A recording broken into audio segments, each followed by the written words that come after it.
Greetings, gamer guys and gals. Welcome to part 20 of my Let's Play Fire Emblem 5 Thracia 776. And let us begin with Chapter 10, Nowell Valley.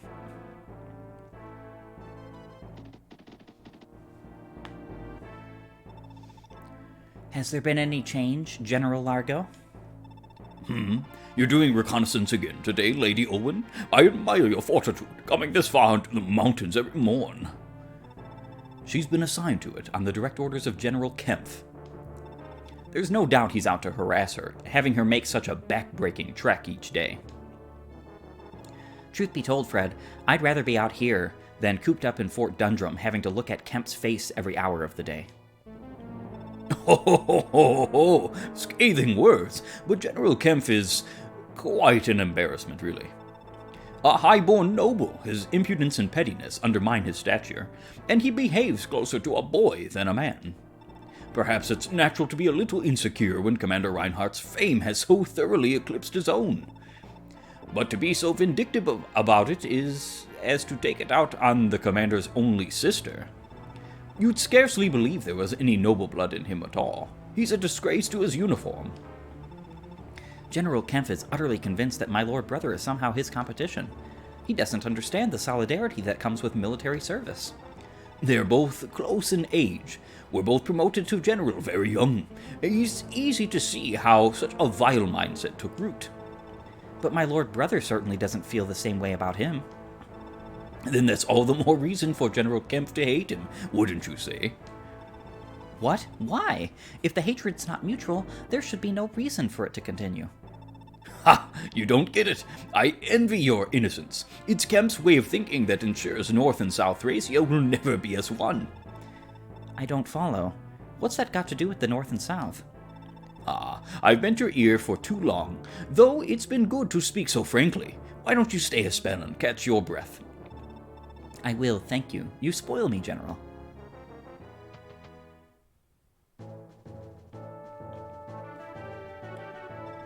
Prince Leaf. Just across the valley is Fort Nowell, which guards the border between Thracia and the Empire. We'll finally be able to strike at the enemy's own territory for a change. Have we any idea of their numbers? Our reports say that their garrison is small, but they make up for it with force of arms. The fort is guarded with Ballistae, a sort of giant bow that can fire across great distances. They're tremendously powerful. We'll have to destroy them before advancing toward the fort. How do you propose we do that? We've three means of attack. First, we could send the majority of our forces to draw the enemy out of Ballistae range. Then, we send a small force to deal with the Ballistae while they're occupied. Simple, but effective. Second, we could storm the valley with our cavalry, overwhelming their main body and allowing us to swiftly dispatch the Ballistae. This could work as a last recourse. They both have their own crucial downsides. What's the best course of action? That would be the third way. Since you've caught on that both plans involving direct confrontation are inadvisable, I'm sure you don't need it spelled out for you, Prince Leaf.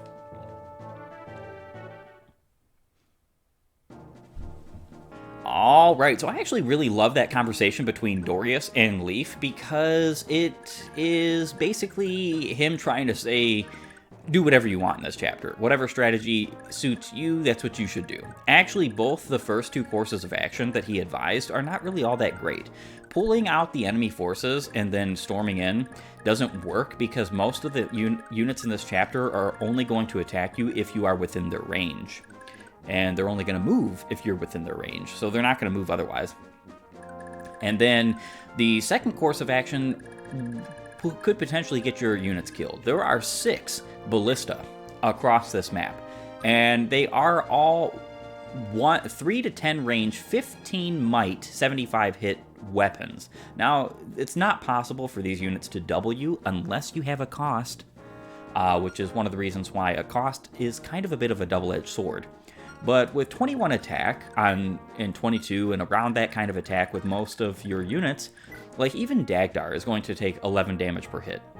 Yes, it's going to be way more than 3 Ballistae that would take him out under normal circumstances, but Dagdar actually procs a cost most of the time because Ballistae have surprisingly low amounts of health, and due to this, they are going to fire on people with a cost, namely Dagdar and Salfina, very often, more than one time. And with that being the case, it immediately makes even Dagdar's survivability not really look all that great, because to a Ballista with 22 might, he's going to take 22 damage from it, 2 hits of 11. And because of the way that is, most of the time he'll still have more health than the next Ballista that will attack him. So it's likely that he's going to take, between just 2 Ballista, near 44 to 48 amount of damage in just a single turn. So you have to be kind of careful with your units. Now, there's a lot of interesting side objectives in this chapter, but first we're going to talk about the boss, General Largo. He is a tank, if there ever was one. Very weak to magic. I almost want to say that the third course of action, this indirect course of action that they're advising, is a hint towards the way that you could trivialize this chapter in a turn or two, which is just to warp Asbel over here and have him take out Largo, and warp Leaf over here and have him seize the throne. Immediately, you're done. It's done and over with, except for the fact that we want that Master Seal. And that means that Master Seal has to be stolen off of him. We can't really do that kind of strategy. I don't typically do that strategy in the early game, especially when my units have things to gain from defeating the enemies in the chapter and getting everything else in the chapter. So, with that being said, the Master Seal is going to Lara. Now, he does have 2 Vigor Stars, so he's kind of a real terror if you're not careful. Having 33 attack on either one of your regular weapons is insane. Now, if you attack him with a mounted unit and he attacks you back with the Rider's Bane, whoa, buddy, you're looking at 42 damage plus his attack. Most mounted units that you have will just crumble to that. So do be mindful of Largo. One other thing that we have to make mention of is that there are 6 Ballista on this chapter. One near your starting location. We're actually going to be taking that out over the first couple of turns. And we're actually not going to be taking out any of the other Ballista until around turn 6 or so. And the reason being is because Fred and Olwen, the 2 that were just speaking to Largo, will come out if you cross this bush, this line, either north or south of this, anywhere on the map. If you cross this line, they will come out before turn 4. Now, you want them to come out at turn 4 because regardless, they leave at turn 6. And they don't have enough movement to reach you if you're around these mountain ranges if they come out at turn 4. We also have a siege tome wielding bishop here with bolting. This is a mighty threatening tome. 25 critical this guy has because it has 20 critical on it. This is wildly strong. You want to probably stay completely out of his zone. Luckily for us, because of our Karen having an extra point of movement, she can actually fully outrange him because she can get within his minimum range. And that's pretty awesome because 3 to 10 is his range. He's also guarding the bridge that would enter into Largo's area. So he's kind of like the last line of defense, and he's probably the most terrifying one. Only 15 attack, you'd think, oh, well, that's not too bad. With a critical, that's 30 attack. Wildly strong. We have 2 houses here that we want to visit, both having a high-level staff that we're going to see, which are awesome. And we also have 2 thieves here. One thief here with a rapier and a stamina drink, which we're going to be capturing, hopefully. And one thief here with a lockpick and an iron sword and a stamina drink. We kind of want both of their stamina drinks. We can live if we don't get either, but it would be nice if we got both. Fantastically, that's pretty well everything we need to know. We do have an arena up here we're going to be visiting, and our, I guess you could say, last or first objective, because it will be the first we match, is this guy here. He's an armored sword on a fort, so he actually has 10 defense more and 30 avoid more than, well, the avoid is calculated, but the 10 defense more is not. Most people like capturing this guy, but say he's way too difficult to do so because of him being on a fort, and with capturing, your stats are halved. But I actually have a trick for this that you can pretty well do pretty much no matter what. So first and foremost, we're going to be putting Nana and Karen in the range of the attacker here. And we're going to be using Fergus to capture with the Armor Slayer.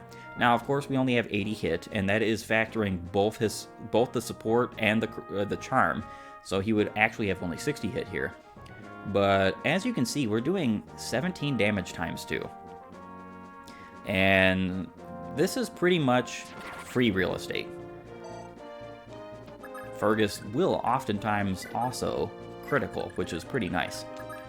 We're going to go right here and trade that Flame Sword, Bridge Key, and Vulnerary. We're going to take and release. That is so ridiculously easy. I don't particularly understand why anyone would ever dare make the claims that that's not easy to do. It's kind of ridiculous, like insanely so. We did not need that movement star, but you know what? I will take it nonetheless. Our Asbel is incredibly buff, way stronger than he needs to be, concerning physical defense. And with that being said, we're going to be putting all of our units that we're moving up outside of the range of that ballista. And we're also going to be using our Master Seal on Safi and promoting her. Awesome, fantastic. This does a couple of things for Safi. One, it allows her to immediately improve an entire weapon rank, which means likely you're going to get A rank out of this. I am, particularly. And you also get E rank in light tomes. And I was wrong. Light is an E rank tome. I said in an earlier episode that light tomes were C rank at the lowest, but that's not true. They are definitely E rank at the lowest. So she does have, not, I wouldn't say good combat now, but she can defend herself once you get a hold of a light tome. We are going to just move Ocean and Lithus over here. We're going to be ferrying them over there with Karen over the next couple of turns. And Tanya can go right here. That is the end of our turn.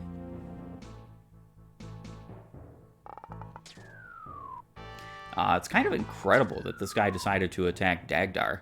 Not sure exactly why that is, if I'm being honest.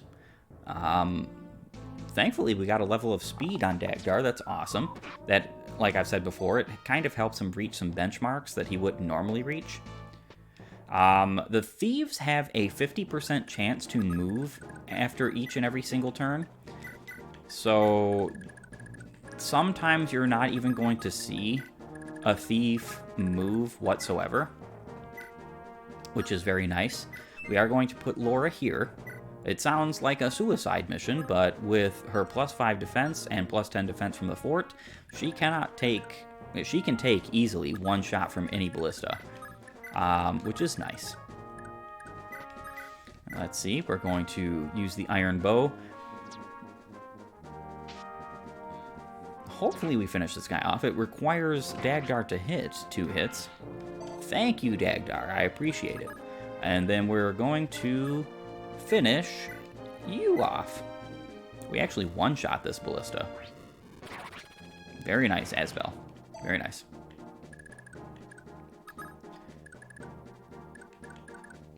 And we can heal up Leaf.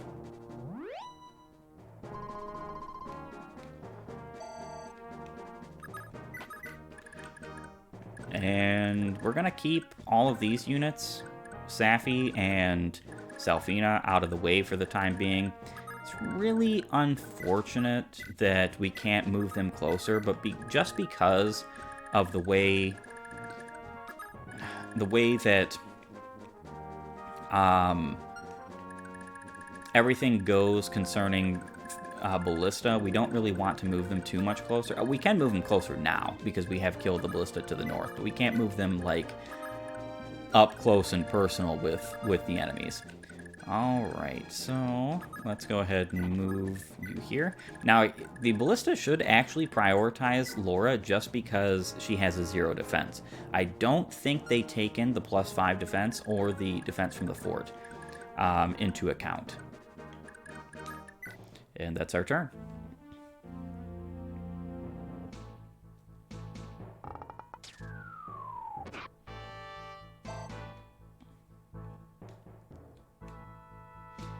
So Tanya was not even a mark on his list.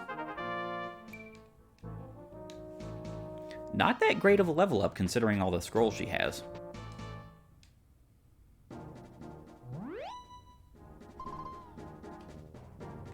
Alright, so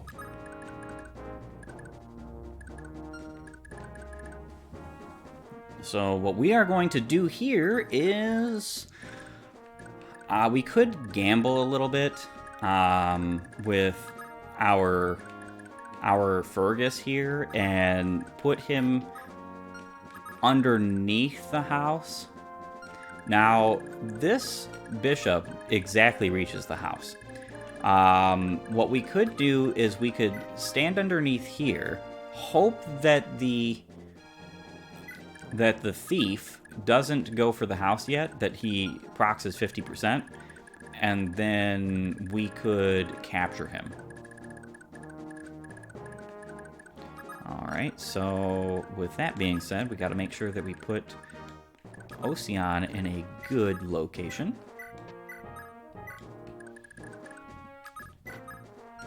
And let's move Lithus down just a little bit.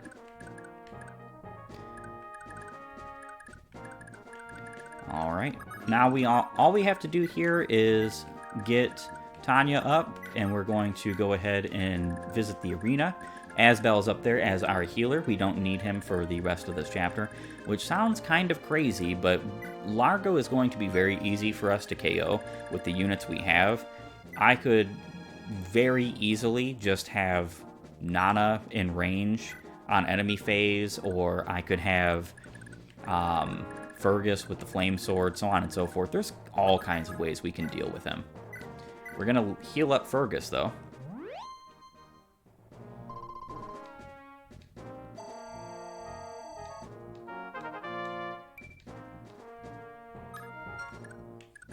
And that's our turn.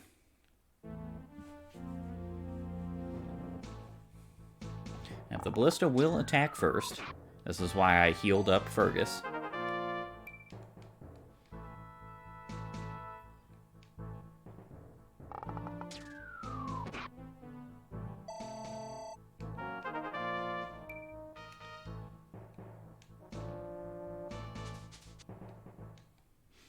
Awesome, so neither of the thieves moved that turn. That was pretty incredible.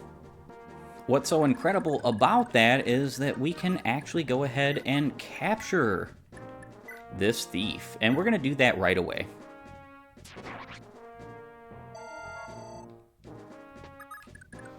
And we're going to move back. We are going to have to heal up Fergus again this turn, just because of the Ballista, but it shouldn't be that big a deal. We're also going to move up Finn, and the reason being is because we want to take that unit off of our Fergus, who is currently capturing. Let's heal up Lara. The fort only does so much healing. I believe it's 20% on the fort, so it's equivalent to renewal in this game.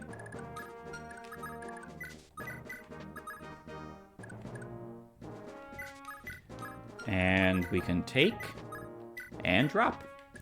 And none of our units are inside the range of that Ballista. Next turn, we're going to be opening up that bridge with Lithus. Let's see, can Lithus survive an attack from this guy? 19. He does have crit, but we do have the odd scroll, or the ode scroll. As long as Ocean can reach beyond the bridge, I think we're going to not rescue him for sake of wanting to move Lara up, or Karen up, not Lara. So with all that being said, I think we're done with this turn. So far, this chapter is turning out to be very easy. That's just because my strategy is kind of a bit defensive. Lady Olwen, the valley is under attack. You must ride for Fort Dundrum at once and warn them. I'll keep the enemy at bay. If you'll permit it, General, I would rather remain here and fight alongside you. I'm honored, Lady Olwen, but we have our orders. Yours is reconnaissance, and alerting Fort Dundrum must be your first priority. I can't just leave you here. You must allow me to defend you, defend the valley. Help you defend the valley, if only for a little while. Very well, provided that you swear to leave the battlefield and ride for Fort Dundrum in short order. Thank you, General. Fred, let's move out. Ha! There's that Lady Owen I know.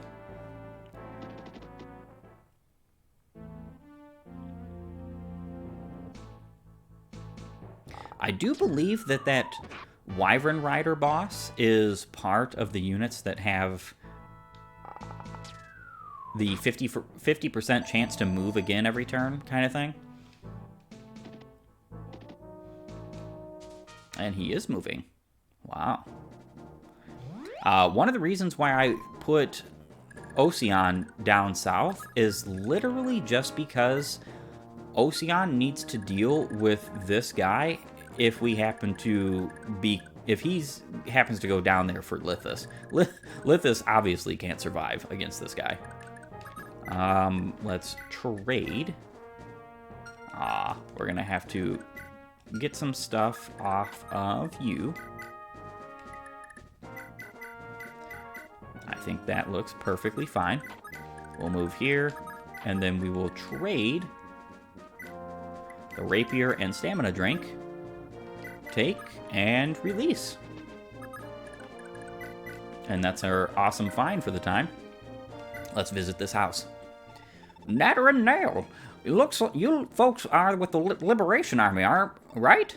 Well, you be sure to show the Empire some of our famous Thracian hospitality. Drive the lot of them out of our valley. Oh, and take this with you. I've just been using it as a walking stick for years, but I think it's enchanted. Maybe it'll help. She says she thinks it's enchanted.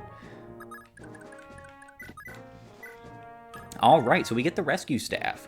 B rank, weight 7, transports an ally to a traversable tile next to the user. This has infinite range. All of the range staffs in this game have infinite range. Wildly stronger than what you would normally expect from the games of, like, for instance, the GBA era or Path of Radiance, Radiant Dawn. They have very limited range on their staves. Not so in this game. Everything that has that has more than one range has infinite range. With that being said, we're going to go ahead and jump straight into the arena. A sellsword with a silver sword. Swordsmaster, that is. I don't think we're going to have any problems with this. Why I say that is because Dagdar is nuts. And he proves it every time. Thank you, Dagdar. Awesome. We don't really care about the experience points on Dagdar, but even if he gets experience points, like you see, he's not really going to get much out of it. It's one of the reasons why, from this point forward, I typically do all of my arena with Dagdar, to kind of make it fair, because the only reason why I'm doing this for real is money. I don't really care about the experience points. I don't need it. It's not necessary. So, you know, it's just whatever at best. All right, so we do have to rescue. We can go here, and we can take and drop you there. And then we're going to move forward with Ocean next turn. He's going to be quite the help.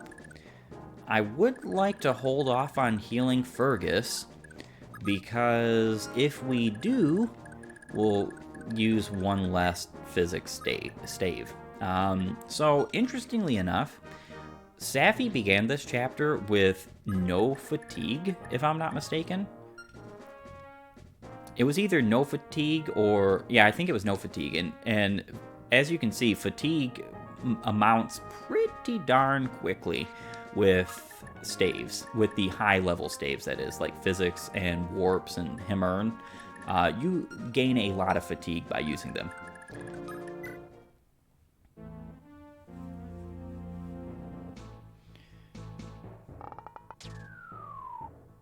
And Fergus dodged anyhow. Awesome. Yeah, Ocean doesn't really care about your ballista. Neither does Lara, in a way. Oh, she got actually some decent stats that time. Very nice.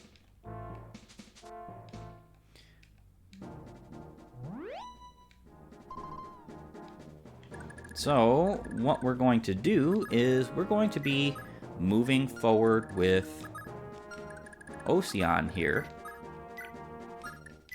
And equipping the Iron Sword for the time being. Doesn't really matter what weapon we equip, being honest. This thief is going to probably be a non-issue. We kind of want to put Lithus here. And then we're going to be flying Karen up, but not in the range of that ballista. So this is the closest we can get her. Because we're going to be flying her around and dealing with this bishop. I do intend on dealing with the ballista at some point, hopefully very soon, with our good friend Fergus. So while we say that, let's just go ahead and put Fergus here, equip the Slim Sword, and he should be able to reliably dodge. Let's see what our arena is. 920 gold? High Priest with Light. This should be a relatively easy fight for Dagdar. Except for the critical. Ooh.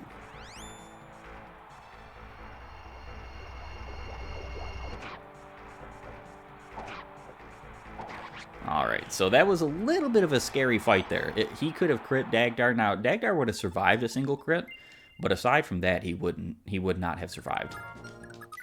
You do kind of want scrolls on any units that you would put into the arena. Most of the times, Dagdar doesn't have to worry about crit because of the dodge he's receiving from Tanya, so usually that's not really an issue.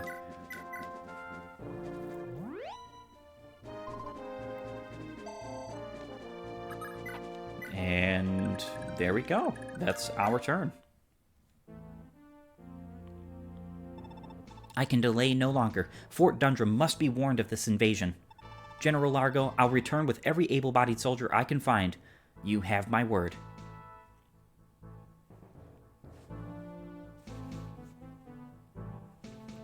And immediately, because it's already turn 6, we're going to be finding ourselves not in any kind of worry concerning Fred and Olwen.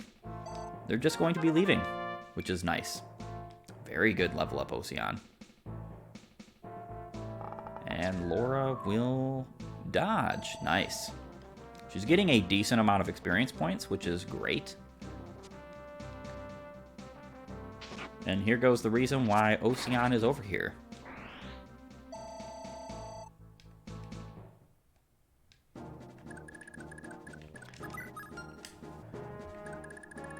Alright, so before we say bye-bye to Olwen and Fred, let's go ahead and look at their stats for just a moment. These are ridiculously powerful bosses. Olwen has a Vigor Star. Even with her Vigor Star, I don't find that she ever reaches you if you let her out, I guess you could say, on turn 4 and not any sooner. Now, she will reach you if she procs some Vigor Stars, if she comes out at turn 2 or 3. She has Anchor and Miracle. Miracle Plus, that is. And Fred here also has Anchor and Miracle Plus. Fred is, in my opinion, stronger up close, but obviously weaker at range because he has a Lightning Sword, which casts Thunder Magic at range and gives +5 skill. This is a powerful weapon. It is possible to steal both this and the Dire Thunder, even though the Dire Thunder is a preferential weapon. We wouldn't be able to use it, but at least she wouldn't be able to have it. It's possible, but you would need a thief that has higher than 12 Constitution and higher than 10 Speed. The speed part is not that big a deal, because both Fred and Olwen only have 10 Speed. But other than that, you know, it's not really something that I would be betting on, per se. And we can put Karen right here. Because this bishop does not have anything other than a bolting, we don't have to worry about capturing. We'll just be able to do it right away. So one thing that's pretty frightening is this ballista for Karen. So what we kind of want to do is we want to have Karen be directly outside of his range, so she can reach 1, 2, 3, 4, capture, and then fly backwards. Now, let's see. He has 5 Constitution, so she doesn't have to worry about that either. We're going to go ahead and heal up with a Vulnerary this turn. And stay there.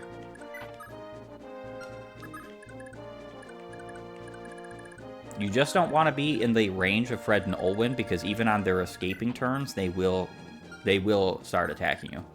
So with that being said, we are going to start moving some of our units. Specifically Finn, we're just going to be moving Finn at this current time to KO this ballista. One thing we want to do pretty soon here is we want to KO some of these units at the very least, and then put Lara on this fort here. And the reason being is so that Lara can soak up the ballista attacks from multiple. We kind of want to KO a bunch of them before that happens, so that's what we're doing right now. And it looks like the thief is still not bothering to attack, or not bothering to move. Alright. Ocean can go ahead and finish this guy off. This is the reason why we had to use the Vulnerary on Fergus, because we want to heal up Ocean and attack in the same turn.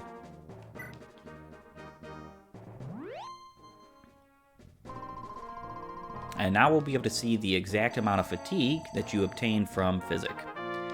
Paragon and Paragon mode means that a Physic staff gives you a guaranteed level up every time. And it does give you 3 fatigue per Physic use, which is interesting. Now, let's see what we have to go for here. 830, that's not a problem. Duke Knight with a Silver Lance, come on. Dagdar was born for this. And not only was he born for this, he doesn't give a care. Alright, awesome. We're getting a decent amount of gold. We're not going to be doing this probably the whole time I'm playing this chapter, but for the time being, why not take advantage of it a little bit, you know?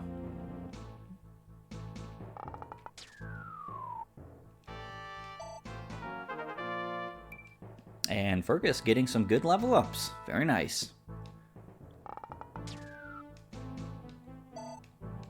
We want to leave that house unattended, because then the thief should still move towards the house.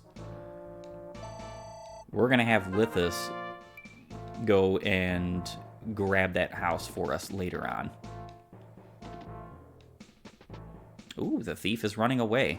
He might think he can't get there because Ocean is in the way.